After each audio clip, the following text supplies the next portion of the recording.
Hey guys, so I want to make an updated full breach atlas guide, how to farm a dozen divines a day. Whether you're just reaching tier 15s, already have a good character. I want to go over the easy and hard methods, what you can do to roll your maps, really increase your gains. There's a difference of someone full juice in their maps with quant and rarity stones and quant and rarity in the map for someone who isn't, can easily be the loot difference of like 4 to 5 times. So it's very important to be doing this correctly, or you're gonna be missing out on a lot of currency gains. Yeah, it's just standard breach, but there's a lot that, small things that go into it. Just some gameplay in the background real quick. Now, I will say a lot of classes can farm breach. You don't have to be a Deadeye. The Stormreavers are doing it very well. The Monks are doing it very well. Every class can farm breach as far as I can see. So yeah, let's go over what you need to do to fully farm your breach, fully juice it, and all that. The first things first, let's talk about the Atlas. So here's the Atlas setup. And here's my breach nodes. If you're wondering, breach nodes of importance is Crumbling Walls, then these two, so Rise Empire, and then Grasp in Hands. This last one's optional. If you do need help, you can go into Sustained Siege. This will make the breaches slower and allow you to full clear more easily if your character's not as strong, or if you're playing a class that can't clear breaches as well as a Deadeye. And here's also the optional Ritual Tree. This is just, if you have Ritual on your map, it is some nice extra currency gains from King in the Mist and the Omens. Nothing like too important here. You don't have to have this. It is quite a bit of investment. I don't think it's worth it, but if you do have it, these are the points I'm using. And this is the whole Atlas tree and boss passives if you want to see them real quick. So we are purely focused on stuff like quant, map rarity, and map effect, all that. So it's important notes and stuff like this. 20% chance to double the effect of your tablets. This will be important. I'll talk about this in a second. Increase effect of your explicit modifiers. Explicit modifiers are the ones on the map. So stuff like increased quant and rarity, quite strong as well. Once again, increasing effect of prefix and suffix modifiers, more quant and rarity. Quant and rarity, over here as well. Rarity, rarity, quant. As you can see, it's pretty much the trend of trying to get the most quant and rarity inside your maps, as that gives you the most divines and good rare items that you can possibly get. Yeah, it's pretty much the whole tree. Now, the one thing I want to say is that I'm not sure if this increased rare monsters in your maps actually works. In PoE1, this would not work. And PoE1 and PoE2 share a lot of the same coding, so I'm not sure if this actually works for Breach. By the way, I'm taking it anyway because there's not many other points to take as well. Let me talk about some flex points real quick.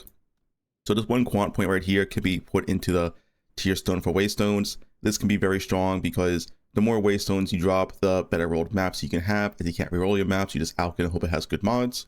So yeah, you can take this instead of quant.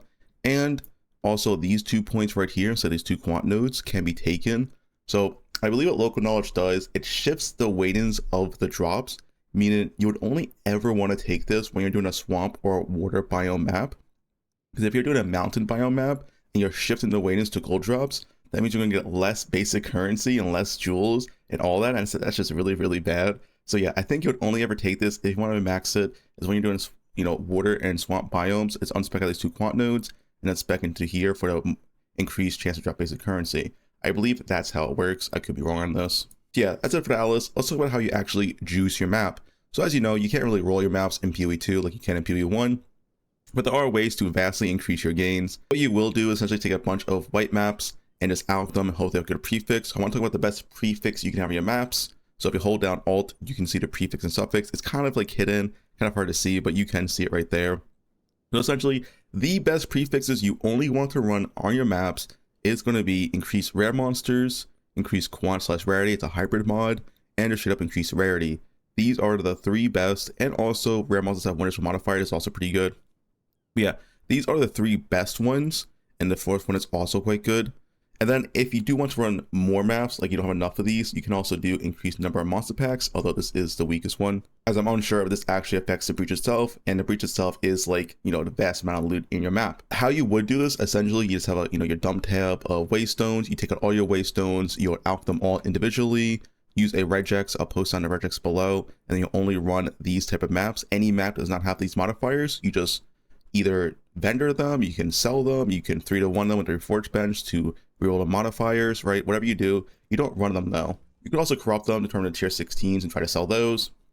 Either way, the ones that don't have these modifiers, you do what they want with them, but you don't run them. You only want to run these really good prefix modifiers because these really make up a good portion of the loot in your map. Like your map having 84% increased rarity of items found is massive because there's no other source of rarity found on your map. Like, I don't know exactly how rarity works on maps. We don't really have that information right now, but 84% increased rarity found should almost be like close to double the effectiveness of rarity. Presumably, at least, right? In PvE1, rarity and quant had no diminishing returns on maps, but does have diminishing returns on players. So assuming the logic's the same here, this should have no diminishing returns whatsoever. Yeah, that's step number 1. Step number 2 is that when you do roll one of these with your alchemy orb, you're then going to want to exalt it. So now it's either 1 or 2 exalts. The reason why alchemy orb gives it 4 modifiers, and a map can have 6 modifiers. So you only want to exalt for the prefix. So as soon as you hit 3 prefix, you stop exalted. So it's either 1 or 2 exalts, so on average 1.5 exalts and 1 alchemy orb to finish the map. Not that costly whatsoever. So yeah, that's what you would do. The example I have right here is this one has quant, has 2 prefix, 2 suffix. I'll exalt once, see what it gets. And it got a prefix. So here I'll just stop exalting. I don't want another suffix because another suffix can break the map if you have like way too many bad damage mods or stuff like ammo threshold, which breaks my build. So yeah, that's step number 1 on how to roll your maps. Now step number 2 is using distillates to additionally boost your maps. So you would use 3 different distillates, either distillate guilt, greed, or paranoia. So guilt gives increased pack size, greed gives increased rarity, and paranoia gives increased number of rare monsters.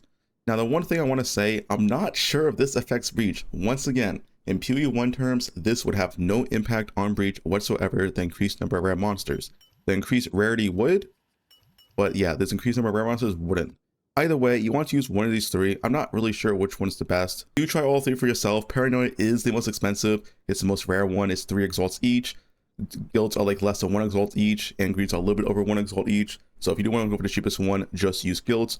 Either way, do use one of the 3, but do keep in mind this does make your map harder. So if you can't run these, your character's not strong enough, it makes the mobs too tanky. You don't need to run them, or you can only run like 1 instead. Like if all you want to do is like, okay, let me just put 1 and 2 on here, just a little bit extra pack size, that's fine as well. You don't need to use 3. Either way, this is what you would do. Distill it and do it for each map you run and each map you roll. So now the last and most important thing is also going to be talking about tablets. Now preferably you only run 9 or 10 maps in range containing breaches. This will give you the most amount of breaches in your maps, but there are reasons to use 6 as well, which I'll go over in a second. But tablets are also another extremely important method of juicing because of the rolls you get on here, and it's completely random as well, and you can't reroll these. Over the tablets, the only tablets you should be running for breach, you should have a plentiful breach tablets. They're extremely common. If you need to, you can also spec into here for 2 points to get some more breach tablets as well. But yeah, essentially the best ones are container breach, increase rare monsters, rarity, and quant. Now I do think rarity and quant are by far the best ones. So if you can only run these, do it. But if you don't have these only, then you know these 2 are also pretty decent as well. And now, like I said, you do want to run 9 or 10 maps in range only, but there are cases where you could do 6 maps in range if it has very good modifiers. Say this tablet had like quant and rarity or something, you could place it in if every map in range already has breach. Because if every map in range already has breach, well, you don't need a 10 tablet, you can use a lesser one.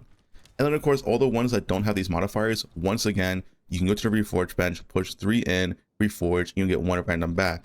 So that's what you want to do. You know, you really want to run only the best tablets and the best maps. Like I said, the difference between someone fully max juicing and someone just kind of like alchem going, doing whatever tablets can easily be the difference of 4 to 5 times the loot difference. It can be quite massive. That's 4 to 5 times the amount of divines you're going to be farming. And also talk about towers real quick. I did talk about this in my first breach video, but yeah, you want to essentially run the towers first. Do not run your good maps. I will have a good map spreadsheet linked down below, made by someone in my chat called Maddie. You want to essentially go around, do these terrible maps, stuff like Crypt, you know, Hidden Grotto, Val Factory. You don't want to touch the good maps. You get to the tower, do the tower, put in any map whatsoever, and then put in your good tablet, and then you run a good map, stuff like Woodland, stuff like Streaming Springs, right? So yeah, you want to collect all the towers in range first, do all the bad maps while going to the tower, and then put in your tablets, and then only run the good maps. Because you really want your good maps to have these insane modifiers like quant and rarity and stuff like that.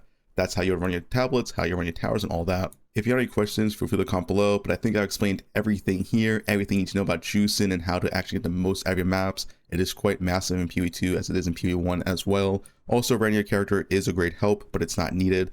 My character has 40% rarity, but even if you only have like 150, 200% rarity, it's still completely fine. You'll still make a ton of currency doing this. Just make sure you're actually properly running your maps correctly with the correct rolls and the correct tablets. But yeah, that's about it.